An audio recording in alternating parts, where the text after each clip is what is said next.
Hello everyone, welcome to the final experiment of the Organic Chemistry Labs. For today's experiment, we're going to be discussing the convergent synthesis of hexaphenylbenzene. All of this information can be found in chapter 41 of your textbook, pages 435 to 440. So the whole point of this semester-long project was so that you guys could understand what the benefit of a convergent synthesis is. So if we look back to all of the experiments we performed, we can see that we can break them down into two chains.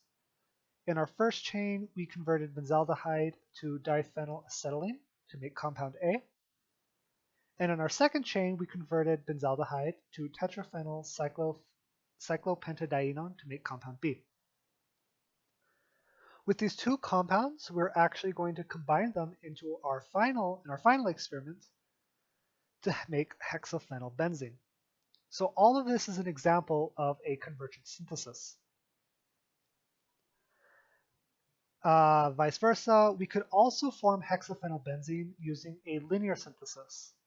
So in a linear synthesis, we start off with one reactant and we keep undergoing various reactions until we eventually achieve our product. So for hexaphenylbenzene, an example of a linear reaction would be starting off with just a benzene ring and adding each of the phenyl groups individually until we obtain hexaphenylbenzene. So why exactly do we want to perform a convergent synthesis over a linear synthesis? The answer yields in the yield that we obtain at the end. So we know that after we perform a reaction, we're not going to obtain 100% of the yield. We normally will get somewhere around 80% if we're lucky. So this means if we were to perform a linear synthesis, where after each reaction we only obtain 80% of the product, after 8 consecutive reactions, we would only obtain about 21% yield total. So that's not that great of a yield after performing 8 reactions of work. On the other hand, if we were to perform a convergent synthesis, instead of having one long chain of 8 reactions, we would actually break the chain up into 2 smaller chains of 4 reactions. So we can see that after each reaction, the percent yield is about the same, 80%. But at the conclusion of each of these chains, we actually combine their products to form our final product, also at about 80% yield. So when we compare the amount of final product we obtain using convergent synthesis versus linear synthesis, we can see that we actually obtain about 41% versus 21% using convergent synthesis. So this is why we try to design our experiments in a way that we can make them into a convergent synthesis to obtain our final product, just so we can obtain as much product as possible. So in the reaction to make hexaphenylbenzene, we are going to be utilizing 2 different pericyclic reactions. So pericyclic reactions are a type of reaction where the transition state has some kind of cyclic geometry. So pericyclic reactions can be either cycloadditions, electrocyclic openings, sigmatropic shifts, or chelotropic extrusions. And all of these pericyclic reactions were or at least the rules to predict and understand these reactions were discovered by Dr. R.B. Woodward and Roald Hoffmann, where they actually received the Nobel Peace Prize in 1965 for their contribution on this work. Today, these rules have become so important that they're now referred to as the Woodward and Hoffmann rules, and they can be taught. They're taught in many advanced organic chemistry courses. So here are examples of those 4 pericyclic reactions I had just mentioned. So a cycloaddition is just really a Diels-Alder reaction, where we have 2 different alkenes and combine them to make a cyclic alkene. In an electrocyclic ring opening, we break a cyclic structure in order to form a alkene structure. In a sigmatropic shift, we actually move around the double bonds around the cyclic structure. So you can see that here the double bonds move to form this compound. And finally, in a chelotropic extrusion, we break down a bicyclic compound to form a cyclic compound and some kind of byproduct. In this case, it was carbon monoxide.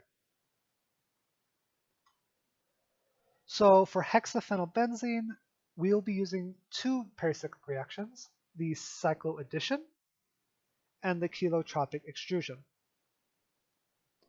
So in the cycloaddition, we can see that our tetraphenyl cyclopentadienon will undergo a Diels-Alder reaction with the diphenylacetylene in order to form this bicyclic compound. From here, this bicyclic compound will actually undergo a spontaneous chelotropic extrusion where carbon monoxide will be removed and will be left over with hexaphenylbenzene. So here's just the, molecular orbital theory calculation of the Diels-Alder reaction of the tetraphenyl cyclopentadienon and diphenylacetylene. So you can see here that the triple bond breaks in order to form this bicyclic structure. Here you can see is that oxygen group that is found at the top of the bicyclic structure. So here we can kind of see how the reaction is performed. The first part of the reaction has a very high activation energy at 46.3 kilocalories per mole.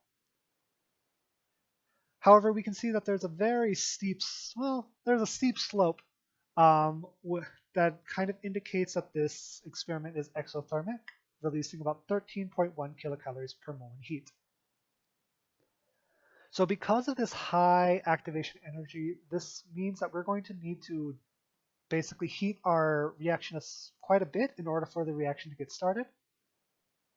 And because of the exothermicity, this reaction will also generate even more heat. So for this experiment, heat is going to be a very big factor. So for the second part of the reaction, the chelotropic extrusion, here we can see that the bicyclic structure actually kind of breaks apart, releasing carbon monoxide as a byproduct. And this kind of occurs spontaneously due to the high strain that is present.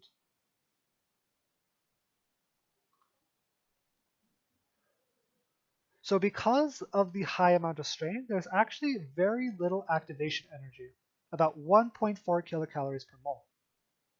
So because the activation energy is so low, this is how we can determine that the reaction will occur spontaneously at room temperature. Another thing to note is that this reaction is very exothermic, where it'll produce about 46.7 kilocalories per mole. So now the experimental procedure. You're going to be starting off by getting a 25 milliliter round bottom flask, and into this flask you'll be adding 0.5 grams of tetraphenyl cyclopentadienon and 0.5 grams of diphenylacetylene. Once these are in the flask, you're going to heat this using a heating mantle as well as stirring the mixture for about 15 minutes. While you're stirring, what usually happens is the compound will go from purple to about a brown color. So after you stir your diphenylacetylene and tetraphenyl cyclopentadienon, you'll actually take off the flask off heat and add 10 milliliters of diphenyl ether before you place it back onto heat and stir the solution again until it looks homogeneous. The reason you want to take the flask off the heat and add the diphenyl ether is because the diphenyl ether can actually inflame if it's too hot. So that's why you just want to kind of take it off and then put it back on. So once the solution becomes homogeneous, you allow the solution to cool to about room temperature before you add the 20 milliliters of mixed hexanes. It's the same thing that these mixed hexanes can burst into flames if the flask is too hot. For this one, though, we have to kind of cool it quite a bit to room temperature, or else the hexanes will combust. So once we've added the hexanes and kind of mixed it a bit, we can put it into ice, and then once it's cooled down at ice, we can collect our product using vacuum filtration. So once all of this is done, that is pretty much the entire experiment, and that would be the last experiment for the lab. So just some considerations to think about. So because this high activation energy is so high, we need to use a ton of heat in order to initiate it. So remember that the glass is going to be very hot, so you kind of want to be using some kind of clamp in order to hold them. And if you ever need to move the flask, always use tongs. Just never touch a hot flask with your hands because you will burn it. In the textbook, it says you can use a glass stirring rod, but a metal spatula can also be used. Just remember that because the glass is hot, you can actually kind of poke holes into the flask if you're not careful. Just because of how hot the glass is, we can cause it to, it basically becomes very malleable. So the diphenylether is the solvent that we'll be using to bring the reaction to completion by keeping everything in solution so that nothing precipitates. So our solvent, diphenylether, it's actually a compound that's usually a solid at room temperature. So because of this, you would have to kind of gently heat it to melt it a bit so that you can measure it properly for the reaction. So hazards, again, heat is the biggest one. You need to be aware of the fire danger when working with this experiment. As I said before, when we add the diphenylether, we need to be very careful because it can inflame if the flask is too hot. So that's why we kind of want to remove it, add the diphenylether, then put it back. And this is even more the case for the hexanes. We cannot add the hexanes if it's even remotely hot. We have to let it cool to room temperature. So once we've added the hexanes, the flask should be at room temperature, so then it should be okay to place it in ice. But just in case it's not at room temperature, a good thing to always remember is never put hot glass into ice immediately. So Pyrex glass can withstand a large thermal shock of about a change from 160 degrees. But if the shock is too fast, the glass can still break. So we kind of want that to not happen. So once we collect the hexaphenylbenzene, we would want to perform some kind of test on it by obtaining the IR spectrum, an NMR spectrum, and a UV vis spectrum, so that we could see how this sterically hindered structure kind of looks like on different types of spectrum. But because we won't be doing that, that's just an idea of what would be the last part of the whole lab. So with that, that would be the conclusion of the organic chemistry lab. And I hope you guys have a good rest of your day.